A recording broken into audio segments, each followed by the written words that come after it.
Dishwasher making bad sound. Any idea what the issue could be? Question from user JBERG17 at Appliances at Reddit. Answer: something is wrong with the wash pump motor.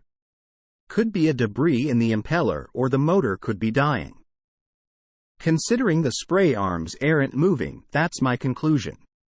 Answer from user Lord of the Exiled at Appliances at Reddit.